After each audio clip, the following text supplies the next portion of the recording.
Open చేసి మనము ఆదికాండం 2వ అధ్యాయం మొదటి నుంచి చదువుకుందాం. దయచేసి ఒక చదివి సహాయం చేయాల్సిందిగా కోరుచున్నాను. ఆకాశమును భూమియు వాటిలో ఉన్న సమస్త సమూహమును సంపూర్తి చేయబడినను దేవుడు తాను చేసిన తన పని 7వ దినములోగా సంపూర్తి చేసి తాను చేసిన తన పని అంతటి నుండి 7వ దినమున విశ్రమించును. కాబట్టి దేవుడు ఆ 7వ దినమున ఆశీర్వదించి పరిశుద్ధపరచను. ఏదైనా దానిలో దేవుడు తాను చేసినట్టు సృజించినట్టు తన పని అంతటి నుండి విశ్రమించాలంటే మరి ఇక్కడ వాక్యంలో మనకి ఏమర్థమవుతుంది అంటే, ఆయన ఒక సృష్టిని ఏర్పాటు చేయడానికి 6 దినాల పాటు కంటిన్యూస్ గా పనిచేసినట్లుగా మనకి కనబడుతుంది. ఈ 6 దినాలు ఆయన పని చేసిన తర్వాత ఆ సృష్టి సంపూర్తి అయినట్లుగా అక్కడ వ్రాయబడి ఉన్నది. అలాగే ఆయన చేసినటువంటి పని అంతటి నుంచి 7వ దినమున ఆయన ఆ పనిని ముగించుకొని విశ్రమించి, అంటే ఏంటంటే ఆ పనిని ముగించుకొని 7వ దినమున ఆయన ఆ పనిలోనికి వెళ్లకుండా ఆగినట్లుగా కనపడుతుంది. ఏమర్థం అవుతుంది మనకు అక్కడ? ఆయన విశ్రమించడం అంటే పడుకొని నిద్రపోయాడు అని కాదు దాని మీనింగ్. బాగా అర్థం చేసుకోవాలి. విశ్రమించడం అంటే ఆయన పనిని ముగించను, పనిలో నుంచి బయటకు వచ్చాడు. ఇప్పుడు మనం ఉదయం పనికి వెళ్తాం కదా, చేతులు ఉంటాయి కదా, కొంతమందికి వాళ్ళు ఆ చేతిలో పని చేయడానికి వెళ్తారు, కొంతమంది కట్లు కొట్టడానికి వెళ్తారు, ఇంకొకరు ఆ సిమెంట్ పనులు చేయడానికి వెళ్తారు. ఇట్లా రకరకాలైనటువంటి మనుషులు ఉదయము ఒక 10 గంటల నుంచి సాయంత్రం 5 గంటలు 6 గంటల వరకు పని చేసిన తర్వాత వాళ్ళు ఏం చేస్తారంటే వచ్చి నిద్రపోతారు. కానీ ఇక్కడ దేవుడికి మనిషికి ఉన్న తేడా ఏంటంటే, ఆయన విశ్రమించాడు. పని అంటే ఏంటంటే పనిని ఆపి ఆ రోజు పని చేయకుండా సైలెంట్ అయ్యాడు అని అర్థం వచ్చుచున్నది ఇక్కడ. మరి ఇక్కడ దేవుడు నిద్రపోతాడు, దేవుడు విశ్రమిస్తాడు, దేవుడు పడుకుంటాడు, ఎలాంటి పదాలు పని చేయు ఇక్కడ. ఎందుకంటే దేవుడు కునుగడు, చెప్పగలిగేదిగా ఆయన కునుగడు, నిద్రపాడు. ఆయన నిద్రపోయాడు అనుకో, ఈ ప్రపంచ సృష్టికి సాధారణ ఏం చేస్తాడో సున్నా చేసి వంటగా చేసి ఆయన నిద్ర లేచినప్పటికీ ఆయన పక్కన ఏముంటది, మొత్తం అస్తంగా అయిపోయాడు. కాబట్టి దేవుడు ఎప్పుడు నిద్రపోడు, దేవుడు ఎప్పుడు కునికడు. ఈ విషయాన్ని మనం మైండ్ లో పెట్టుకుని వాక్యాన్ని ధ్యానించడానికి ప్రయత్నం చేయాలి. అయితే ఇక్కడ ఆయన విశ్రమించాడు అంటే ఏంటా అంటే ఆ కార్యాన్ని ముగించాడు. ఏ కార్యమైనా ఆయన మొదలు పెట్టాడు, ఏ సృష్టి కార్యాన్ని ఆయన ప్రారంభించాడు, దేనికోసం ఆయన 6 రోజుల పాటు విశ్రాంతి లేకుండా కష్టపడ్డాడు. ఆ కార్యంలో నుంచి ఆయన బయటకు వచ్చాడు. దానికి ఆగాడు 7వ దినాన. కాబట్టి 7వ దినము ఆయన విశ్రమించాడు అనేటువంటి పదాన్ని మనము చదువుతాము. అలాగే ఆయన ఆ 7వ దినాన్ని ఆశీర్వదించి పరిశుద్ధ పరచను.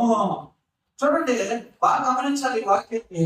7వ దినాన్ని ఆయన ఎందుకు ఆశీర్వదించాడు, ఎందుకు ఆయన ఆ దినాన్ని పరిశుద్ధపరిచాడు అంటే, ఆయన చేసినటువంటి సృష్టి అంతా ఆయనకి ఎలా కనబడుతుంది? 7వ దినాన ఎలా కనబడుతుంది?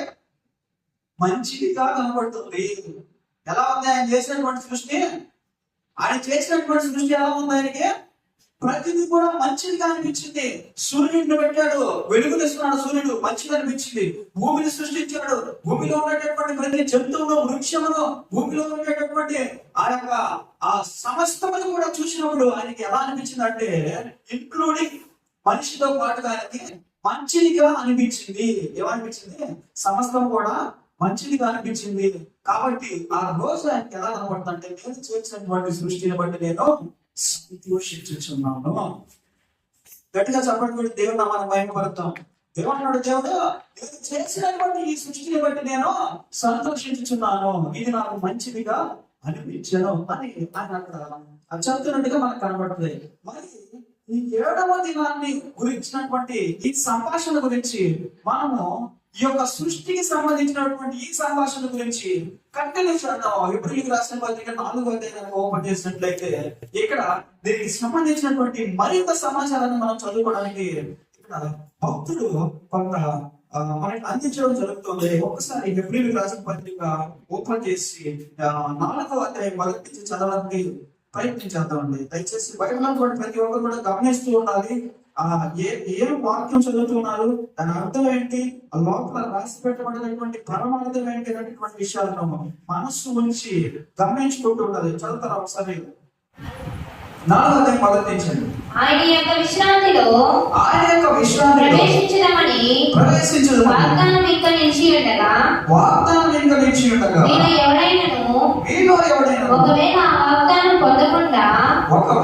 ఆ వాగ్దానము పొందకుండా తప్పిపోవనేమో అని భయం కలిగి ఉండుదుము. వారికి ప్రకటించబడినట్లు మనకును సువార్త ప్రకటింపబడును. కానీ వారు వినిన వారితో విశ్వాసం కలిసి ఉండలేదు. కనుక ఎన్న వాక్యం వారికి నిష్ప్రయోజనమైనదాయను కాగా జగత్తు పునాది వేయబడినప్పుడే ఆయన కార్యములన్నీ సంపూర్తి అయి ఉన్నను. ఈ విశ్రాంతిని గురించి నేను కోపముతో ప్రమాణం చేసినట్లు వారు నా విశ్రాంతిలో ప్రవేశింపరు ఆయన చెప్పిన మాట అనుసరించి విశ్వాసమైన మనము ఆ విశ్రాంతిలో ప్రవేశించుచున్నాము. ఇక్కడ ఆయన జగత్తి పునాది వేయబడినప్పుడే ఆయన కార్యములన్నీ ఏమయ్యాయంట? సంపూర్తి అనేవి. ఏమన్నాడు అక్కడ? ఏమన్నాడు చెప్పాలి అందరూ? ఏమన్నాడు ఆయన? జగత్తి పునాది వేయబడినప్పుడే ఆయన కార్యములన్నీ కూడా సంపూర్తి అయ్యాను అంటే అప్పుడే మొత్తం జరిగిపోయింది. ఇప్పుడు నేను మీకు కొన్ని విషయాల గురించి ఒక ఉదాహరణ రూపంలో ఈ వాక్యాన్ని అర్థం చేసుకోవడానికి తెలియజేస్తాను. ఇప్పుడు దేవుడు ఉన్నాడండి, ఆయన ఏమంటున్నాడంటే భూమి ఆకాశమును కలుగును గాక అన్నాడు. ఏమన్నాడు? భూమి ఆకాశమును కలుగును గాక అన్నాడు. ఎక్కడి నుంచి వచ్చింది? ఆయన నోటి నుంచి వచ్చింది. ఆయన నోటి ప్రకారముగా ఆకాశం మరియు భూమి కలిగిపోయాయా, లేకపోతే దాంట్లో ఎవరైనా కష్టపడ్డారా? చెప్పాలి మీరు. ఆయన నోటి ప్రకారంగా ఏమీ లేనటువంటి సూర్యులో నుంచి భూమి వచ్చేసి దాంట్లోనే చెట్లు మర్చిపోయి దాంట్లోనే సమస్తం జరిగిపోయిందా? అలాగే ఆ ఆకాశంలో ఉన్నటువంటి పరలోకము సమస్తం కూడా ఆయన నోటి ప్రకారంగా జరిగిపోయిందా? దాంట్లో ఎవరిదైనా కష్టం ఉందా? ఇది బైబిల్ గ్రంథంలో నుంచి మనము పరీక్షించుకోవాల్సినటువంటి విషయం. ఇది సూచకంగా రాయబడిందా, లేకపోతే దీంట్లో ఇంకా ఏదైనా విషయాలు దాచిపెట్టబడి ఉన్నాయా?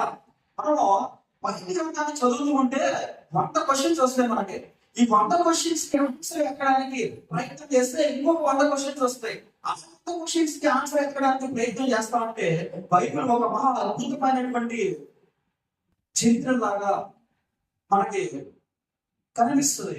మరి ఈ విషయాన్ని కూడా బైబిల్ గ్రంథం నుంచి మనం ధ్యానం చేయడానికి ప్రయత్నం చేద్దాం. సామెతల గ్రంథము 8వ అధ్యాయము 27వ వచనం నుంచి ఒకసారి కనుక చూసినట్లయితే దీంట్లో ఎవరిదైనా కష్టం ఉందా, లేకపోతే దేవుడి యొక్క మాట ప్రకారంగా జరిగిపోయిందా అనేటువంటి విషయాలు మనకి కనబడతాయండి. ఒకసారి దయచేసి బైబిల్ గ్రంథంలో నుంచి సామెతల గ్రంథం 8వ అధ్యాయము 27వ వచనం ఒకసారి చూస్తారండి.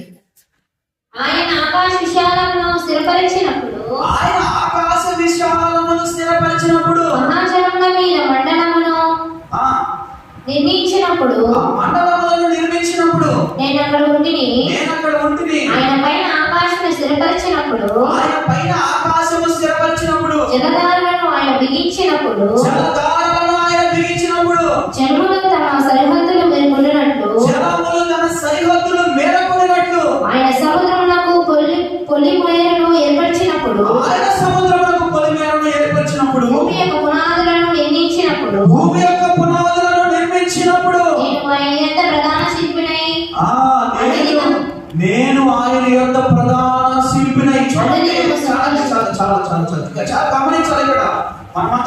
గమనించాల్సిన విషయం ఏంటి అంటే ఆయన నోటి మాటతో ఒక సెకండ్ లో సరిపోలేదు ఇదంతా. ఆయన నోటి మాటతో ఒక సెకండ్ లో సరిపోలేదు ఇదంతా. ఎలా జరిగిందో తెలుసా? ప్రతి ఏర్పాటు చేశాడు, వాటికి పొలిమేరలో ఏర్పాటు చేశాడు.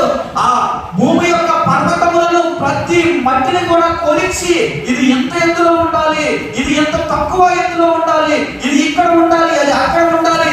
భూమికి పునాదులు వేసినటువంటి వ్యక్తి ఆయన యొక్క నేను ప్రధాన శిల్పిగా ఉంటుంది.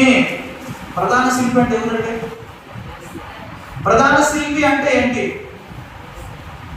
మన భాషలో చెప్పాలంటే ఒక మేస్త్రి, చెక్కేటటువంటి మేస్త్రి, లేదంటే కట్టేటటువంటి మేస్త్రులు ఉంటారు కదా, వేలుదారులు పని చేస్తుంటారు కదా, ఇల్లు కడుతుంటారు, పెద్ద పెద్ద బిల్డింగ్లు కడుతుంటారు కదా, వాళ్ళనే శిల్పులు అంటారు. చెక్కే వాళ్ళని, కట్టే వాళ్ళని, పని చేసేటటువంటి వాళ్ళని. అయితే ఇక్కడ ప్రభు అయినటువంటి యేసుక్రీస్తు వారి జ్ఞానం అనేటటువంటి పేరును పెట్టుకొని ఇక్కడ మాట్లాడుతూ ఉన్నాడు. ఏంటంటే నేను ఇవన్నీ చేసేటప్పుడు పక్కన ఉండి చూశాను.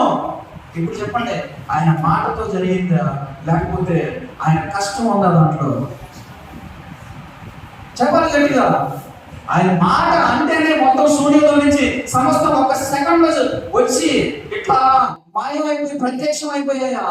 లేకపోతే ఆయన ప్రతి దానికి ఒక ఇంజనీర్ ప్లాన్ లాగా వేసి ప్రతి ఒక్క దాన్ని దాని యొక్క సరిహద్దులో నిలబెట్టి దానికి ఒక పొలిమేరను నిర్ణయించాడా? చెప్పాలి. మనం ఇప్పుడు బైబిల్ గ్రంథంలో రాసి పెట్టబడినటువంటి ప్రతి వాక్యం కూడా మనం అర్థం చేసుకునేటప్పుడు దానిలో ఉండేటటువంటి లోతులు తొమ్మిది బయటికి తీసినప్పుడు దాని వెనకాల ఉన్నటువంటి రహస్యాలని కూడా ఒక్కొక్కటిగా మన హృదయాన్ని తాకుతూ ఉన్నప్పుడు ఎంతో సంతోషము. దేవుడు చేసినటువంటి ప్రతి ఒక్క కార్యమును బట్టి ఎంతో ఆనందము. ఆయన చేసినటువంటి ప్రతి ఒక్క పనిని బట్టి మన జీవితంలో ఈ రోజు మన బైబిల్ గ్రంథాన్ని పట్టుకొని చదువుతున్నామంటే నిజంగా ఆయన యొక్క మహిమ, ఆయన యొక్క ఘనత ప్రచురింపబడడానికి మనమంతా కూడా ఈ వాక్యాన్ని ప్రకటిస్తున్నాం, ఈ వాక్యాన్ని గురించి వింటున్నాం, ఈ వాక్యాన్ని తెలియజేస్తున్నామంటే, మన లోక రహస్యాల గురించి తెలుసుకుంటున్నామంటే నిజంగా చాలా చాలా ఉన్నతమైనటువంటి వరముగా దేవుడు మనల్ని నిర్ణయించి ఉన్నాడు. కాబట్టి ఇప్పుడు నేను మరొక ఉదాహరణ చెప్పడానికి ప్రయత్నం చేస్తున్నాను. కొన్ని సంవత్సరాల క్రితం వైఎస్ రాజశేఖర రెడ్డి గారు గొడాస్పేట అనేటువంటి ప్రాంతానికి వచ్చి ఒక మీటింగ్ ఏర్పాటు చేశాడు. జాగ్రత్తగా వినాలి ప్రతి ఒక్కరు కూడా. కొన్ని సంవత్సరాల క్రితం వైఎస్ రాజశేఖర రెడ్డి గారు సీఎం గా ఉన్నప్పుడు ఆయన ఒక మీటింగ్ ఏర్పాటు చేశాడు. ఆ మీటింగ్ లో ఆయన మాట్లాడుతూ ఉన్నప్పుడు ఏమన్నాడంటే, ఇక్కడ సంఘము బ్యారేజ్ ఒకటి ఏర్పాటు చేసి దాన్ని ఇక్కడ కింద దిగుండేటటువంటి ప్రతి పొలాన్ని కూడా 2 పాములు వచ్చేటట్టుగా నీళ్లు పెట్టాలి అనేటటువంటి ఒక ఆలోచన నేను కలిగి ఉన్నాను. కాబట్టి దీన్ని ఏర్పాటు చేయాల్సిందిగా నేను అధికారులందరికీ కూడా ఈ సభాముఖంగా తెలియజేస్తున్నాను చెప్పేసి ఒక చిన్న మాట నోట్లో నుంచి వచ్చింది. ఎప్పుడైతే ఆయన నోట్లో నుంచి ఒక చిన్న మాట వచ్చిందో ఆయన మాట ప్రకారం అక్కడ పునాదులు ఏర్పాటు చేయబడ్డాయి. గట్టిగా చూద్దాం. హల్లెలూయా. ఇప్పుడు దాన్ని చెప్పాలనుకుంటే లేదా రాయాలనుకుంటే చరిత్రలో ఏమని రాయాలి అంటే, రాజశేఖర రెడ్డి గారి నోట్లో నుంచి వచ్చిన మాట ప్రకారంగా అక్కడ ఏం జరిగింది? బ్యారేజీ కట్టబడింది. ఇప్పుడు రాజశేఖర రెడ్డి నోటి మాట ప్రకారంగా బ్యారేజీ కట్టబడి అదే వచ్చిందా? దాని వెనకాల కష్టమే ఉందా? చెప్పండి, ఏముంది? కానీ ఆ యొక్క బ్యారేజ్ పునాదికి కారణం ఎవరు? బ్యారేజ్ ఏర్పడడానికి కారణం ఏంటి అంటే ఆయన నోట్లో నుంచి వచ్చినటువంటి ఆ మీటింగ్ లో ఆయన నోట్లో నుంచి వచ్చినటువంటి మాట. అర్థమైతే ఇప్పుడు మీకు అర్థమైన గట్టిగా వస్తుంది. హల్లెలూయా. దేవుడు భూమి ఆకాశములను సృజించాలి అన్న నోటి మాట ప్రకారంగా పనులు మొదలయ్యాయి. 6 రోజుల్లో మొత్తము సృష్టి సంపూర్ణంగా చేయబడింది. 6వ రోజు చివరి దినము 7వ రోజు మొదలయ్యేటప్పటికీ కూడా సృష్టి మొత్తం కంప్లీట్ అయిపోయింది. ఆయన ఆ సృష్టిని చూసి చాలా సంతోషించి చాలా మంచిదిగా ఎంచబడింది అని మాట్లాడుతున్నట్టుగా మనకి ఆది కాండంలో కనబడింది. కాబట్టి ప్రతిదీ కూడా దేవుడి మాట ప్రకారంగా జరుగుతుంది. ప్రతిదీ కూడా ఆయన నిర్ణయం ప్రకారంగా జరుగుతుంది. ప్రతిదీ కూడా ఆయన స్వరంలో నుంచి వచ్చేటటువంటి మాటను చేయబడుతుంది సమస్తం కూడా. కానీ దాని వెనకాల ఖచ్చితంగా ఒక ప్రణాళిక, దాని వెనకాల కష్టము, దాని వెనకాల ఆ యొక్క సైన్స్, ఆయన యొక్క జ్ఞానము దానిలో దాచి పెట్టబడి ఉంటది. అందుకే అన్నాడు కీర్తనకారుడు, మీరు ఆకాశములను అంతరిక్షములను చూసినప్పుడు ఆయన యొక్క చేతి పనులు కనపడతాయి, ఆయన యొక్క వేడి ముద్రలు కనపడుతుంది, ఆయన యొక్క కష్టం కనపడుతుంది, ఆయన యొక్క శ్రమ కనపడుతుంది, ఆయన పడినటువంటి ఆ యొక్క ఆ ప్రతి ఆ కష్టం అంతా కూడా మనము ప్రతి వస్తువును చూసినప్పుడు, ఈ సృష్టిలో ఉన్నటువంటి ప్రతి జంతువును చూసినప్పుడు, ప్రతి మనిషిని చూసినప్పుడు, ప్రతి విధమైనటువంటి వాటిని చూసినప్పుడు ఆయన జ్ఞానము వాటిలో దాచి పెట్టబడి ఉంది అని బైబిల్ గ్రంథం సెలవిస్తుంది. గట్టిగా సెలవు. హల్లెలూయా. అయితే ఇక్కడ మనం ధ్యానం చేస్తున్నాము. ఎబ్రిల్ రాసిన పత్రిక 4వ అధ్యాయంలో ఏం ధ్యానం చేస్తున్నామని అంటే, ఆయన మనకి ఏ విధంగా స్వార్థం పంపించాడో అలాగే ఇశ్రాయేలీయులు అనబడేటటువంటి ఆ ప్రజలకు కూడా ఆ అరణ్యములో నేను దేవుడిని అని తెలుసుకోవాలి వీళ్ళు అని చెప్పి అనేక రకాలైనటువంటి సూచన క్రియలు చేశాడు. అనేక రకాలైనటువంటి అద్భుత కార్యములను చేశాడు. అనేక విధాలుగా వాళ్ళతో మాట్లాడాడు. అనేక విధాలుగా వాళ్ళకి దర్శనంలోను కంటికి అలాగే ఇది జరగదు, ఇంకా మేమందరం చనిపోతాము, ఇంకా మేము బతకము అనేటటువంటి ప్రతి పరిస్థితిలోనూ నేను ఉన్నాను, నేను చేస్తాను, నేను మిమ్మల్ని నడిపిస్తాను, మీ బ్రతుకుని నేను మారుస్తాను, మీ బానిస బతుకుల నుంచి నేను మీకు విముక్తి కలుగజేస్తాను అని చెప్పి ప్రతి క్షణం కూడా ఆయన మాట్లాడినటువంటి సందర్భాన్ని మనం చూస్తూ ఉంటాము. ఈ విధంగా ఇశ్రాయేలీయులందరికీ దేవుడు సువార్తను ప్రకటించాడు ఆరాధనలో. అలాగే ఇప్పుడు ఈ యొక్క నూతన ప్రణాళిక ప్రభువైనటువంటి యేసుక్రీస్తు వారు భూమికి వచ్చిన తర్వాత ఆయన ఏర్పాటు చేసినటువంటి ఈ నూతనమైనటువంటి ఈ ప్రణాళికను కూడా దేవుడు ప్రజలకు తెలియజేశాడు. ప్రజలు వినండి, నేను చెప్పేటటువంటి ఈ మాటలు నిజమైనటువంటివి, నా తండ్రి యొద్ద నుంచి పంపబడినటువంటి మాటలు, మీ అందరినీ కూడా నేను ఒకనొక దినాన నా విశ్రాంతిలోనికి నడిపిస్తాను, నేను ఏర్పాటు చేసినటువంటి రాజ్యంలోనికి నడిపిస్తాను. నేను ఏర్పాటు చేసినటువంటి ఒక ప్రాంతం ఉంది, అది ఎన్నడూ కూడా కథించబడుతూ ఆ ప్రదేశానికి మిమ్మల్ని అందరూ నడిపిస్తారని చెప్పేసి ప్రభువైనటువంటి యేసుక్రీస్తు వారు ఇక్కడ సువార్త చెప్పాడు. అలాగే అక్కడ ఉన్నటువంటి ఇశ్రాయేలీయులకి కూడా సువార్త మోషే ద్వారా ప్రకటించబడింది. అయితే అక్కడ ఉన్నటువంటి ఇశ్రాయేలీయుల్లో కొంతమంది అవిశ్వాసులుగా ఉన్నారు. అక్కడ ఉన్నటువంటి ఇశ్రాయేలీయుల్లో కొంతమంది దేవుడి యొక్క మాట వినక ఎన్ని కార్యములు చేసినప్పటికీ, ఎన్ని రకాలైనటువంటి అద్భుతములు చేసినప్పటికీ, ఎన్ని రకాలైనటువంటి సూచక క్రియలు చూపినప్పటికీ కూడా వారిని మానక వారి హృదయములు కఠినపరుచుకొని దేవుడికి వ్యతిరేకంగా మారి అక్కడ సమానగా దేవుని యొక్క కోపానికి బలైనట్టుగా మనకి కనబడుతుంది. అందుకే ఇక్కడ ఎబ్రిల్ రాసినటువంటి పత్రిక 4వ అధ్యాయంలో ఈ యొక్క గ్రంథకర్త అంటూ ఉన్నాడు, ఇందులో కూడా అందరూ కూడా ఆయన ఏర్పాటు చేసినటువంటి విశ్రాంతిలోనికి ప్రవేశించరు. అవిశ్వాసులైనటువంటి వారు వాక్యాన్ని వింటారు కానీ ఆ వాక్యాన్ని గ్రహించరు, వాక్యాన్ని పాటించరు, వాక్యం ప్రకారం జీవించరు, వాక్యం ప్రకారంగా ఆ బ్రతుకుల్ని మార్చుకోరు. వీళ్ళలో ఎంతమందో కొంతమంది మాత్రమే ఆయన ఏర్పాటు చేసినటువంటి ఆ ప్రాంతానికి చేర్చబడతారు అని మాట్లాడుతూ ఉన్నాడు. 4వ వచనం నుంచి కూడా మనం చదువుకొని ముందుకు సాగుతాం. దయచేసి 4వ వచనం నుంచి కూడా ఒకసారి చదువుతారండి. దేవుడు 7వ దినమునందు ముగించి విశ్రమించెను అని 7వ దినము గురించి చోట చెప్పి ఉన్నాడు. ఈ చోటనే వారు నా విశ్రాంతిలో ప్రవేశింపరు అని చెప్పి ఉన్నాడు. కాగా ఎవరో కొందరు విశ్రాంతిలో ప్రవేశించెదరు మాట నిశ్చయముగాను. ముందు సువార్త వినివారు చేత ప్రవేశింపలేదు కనుకను నేడు మీరు ఆయన మాట విని మీ హృదయములను కఠినపరచుకొనుడని చెప్పబడిన ప్రకారం ఇంతకాలమైన తరువాత దావీదు గ్రంథంలో గ్రంథంలో దేవుడు అతని యొక్క దినమును నిర్ణయించుచున్నాడు. ఒక దినమును నిర్ణయించుచున్నాడు. యెహోషువ వారికి విశ్రాంతి కలుగజేసిన యెడల విశ్రాంతి కలుగజేసిన ఆ తర్వాత మరి యొక్క దినమును గూర్చి ఆయన చెప్పకపోవును. ఆయన చెప్పకపోను. ఎక్కడి నుంచి గమనించాలి? చదవండి. కాబట్టి దేవుని ప్రజల విశ్రాంతి నిలిచి ఉన్నది. ఎందుకనగా దేవుడు తన కార్యములను ముగించి విశ్రమించిన ప్రకారం ఆయన యొక్క విశ్రాంతిలో ప్రవేశించిన వాడు కూడా కార్యములను ముగించి విశ్రమించును. చూడండి, మనిషి దేవుడి పోలికలో చేయబడ్డాడు. అవునా కాదా? గమనించాలి. నవ్వే చూడండి, జాగ్రత్తగా గమనించాలి. దేవుడు తన పోలిక చొప్పున తన స్వరూపమందు మనిషిని తయారు చేశాడు, ఏర్పాటు చేశాడు, పుట్టించాడు.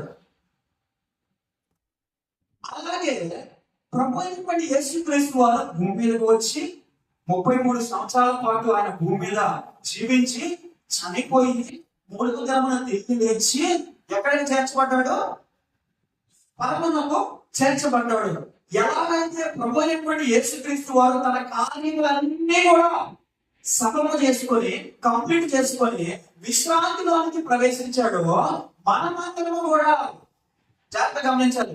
మనమందరము కూడా అలాగే మన కార్యములన్నీ కూడా సఫలము చేసుకొని కంప్లీట్ చేసుకొని చనిపోయి ఆయన రాగడంలో మళ్ళీ ప్రభు అయినటువంటి యేసుక్రీస్తు వారు ఎలాగైతే లేచాడో అలాగే మనమందరం కూడా లేచి ఆయన విశ్రాంతిలో ప్రవేశించాలి అనేది ఆయన ప్రణాళిక. దీనికి సూచన ఏంటంటే ఆయన 7 దినాల పాటు 6 దినాల పాటు ఏ విధంగా కష్టపడి 7వ దినాన విశ్రమించాడో అలాగే ఇప్పుడు కూడా సృష్టి క్రమము ఏర్పాటు చేయబడి ఉంది. ఇదండి ఈరోజు మనం చర్చిస్తున్నటువంటి రహస్యం. ఏంటంటే దేవుడు ఎలాగైతే సృష్టిని 6 దినాల్లో కంప్లీట్ చేసి 7వ దినాన విశ్రమించాడు, అలాగే మనమందరం కూడా మన జీవితాంతము మన కార్యములన్నీ కంప్లీట్ చేసుకొని పొందినటువంటి ఆయన ఎలాగైతే విశ్రమించాడో అలాగే మనము కూడా విశ్రమించాలి, విశ్రాంతిలోకి మనము ప్రవేశించాలి అనేది ఆయన ఏర్పాటు చేసినటువంటి ప్రణాళిక. ఇది మనకి ఒక సూచిక క్రియగా కనబడుతుంది, సూచనగా కనబడుతుంది. ప్రభు అయినటువంటి యేసుక్రీస్తు వారి జీవితం ఒక సూచనగా కనబడుతుంది. ఆదికాండం 1వ అధ్యాయంలో ఆయన చేసినటువంటి కార్యాలు, ఆయన ఆ యొక్క థీమ్ ఏదైతే ఉందో ఆ థీమ్ ప్రకారంగా మన జీవితం కూడా కొన్ని దినాల తర్వాత కొన్ని సంవత్సరాల తర్వాత ఎలాగైతే ఆయన 7వ దినాన్ని విశ్రమించాడో అలాగే మనము కూడా మన కార్యాలను ముగించుకొని విశ్రమించేటటువంటి సూచనగా అది ఆయన అక్కడ రాపించి ఉంచాడు. కాబట్టి మనం ఎవ్రీ రాసిన పత్రికలో ఏం చేస్తున్నామంటే ఆయన విశ్వాసం నుంచి ఆయన యొక్క వాక్యంలో నిలిచి ఉన్నట్లయితే ఈ 2 పదాలు ఇంపార్టెంట్. ప్రభువైనటువంటి యేసుక్రీస్తు వారు మన జీవితం కూడా మార్చబడినట్లయితే, ప్రభువైనటువంటి యేసుక్రీస్తు వారు చెప్పినటువంటి మాదిరిగా మనం కూడా జీవించినట్లయితే, ఆయన ఏ విధంగా అయితే ఉండమన్నాడు అలాగే మనం జీవించినట్లయితే, ఆయన ఎలాగైతే చనిపోయి తిరిగి లేచి ఆయన విశ్రాంతిలో ప్రవేశించాడు అలాగే మనం కూడా ప్రవేశిస్తాము అని ఒక సూచనగా ఆయన చేసినటువంటి కార్యాలు 6 దినాలని మనకు చూపిస్తూ 7వ దినాన్ని మనం విశ్రమించాడు. కాబట్టి మీరు కూడా విశ్రమిస్తారు అని ఆదికాండాన్ని చూపిస్తూ భక్తుడు మనకి వివరిస్తూ ఉన్నాడు. అయితే ఇది అంత తమాషా విషయం కాదు, అంత ఈజీ విషయం కాదు, ఊరికే మనం అనుకున్నట్టుగా కంప్లీట్ చేసేటటువంటి విషయం కాదు. దీంట్లో ఆయన ఎంత కష్టపడ్డాడు అలాగే మనం కూడా శ్రమించాలి, అలాగే మనం కష్టాలు చేయించాలి, అలాగే మనం విజయాన్ని సాధించాలి, అలాగే మనం ఆయన కోసం పోరాడాలి అని భక్తుడు తెలియజేస్తున్నాడు. రెండవది, మనం ఏదో జీవించేసేవాళ్ళే, మనం ఏదో బతికేసేవాళ్ళే, మనం ఏదో సాధించేసేవాళ్ళే అంటే సరిపోదు. వాక్యం మనల్ని పరిశోధిస్తుంది అని తెలియజేస్తున్నాడు. ఎందుకు వచ్చి కనుక చూసినట్లయితే ఆ యొక్క 14వ వచనం ఎందుకనగా దేవుని వాక్యము సజీవమై బలముగలదై రెండంచులుగా ఖడ్గము కంటెను వాడిగా ఉండి ప్రాణాత్మలను కీళ్లను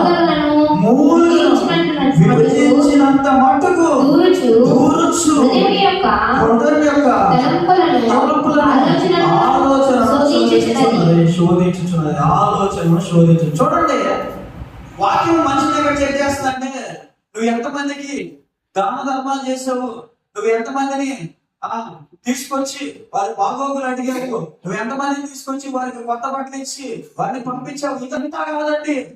వాక్యం మెయిన్ గా చెక్ చేసేది అంటే నీ ఆలోచన ఎలా ఉంది.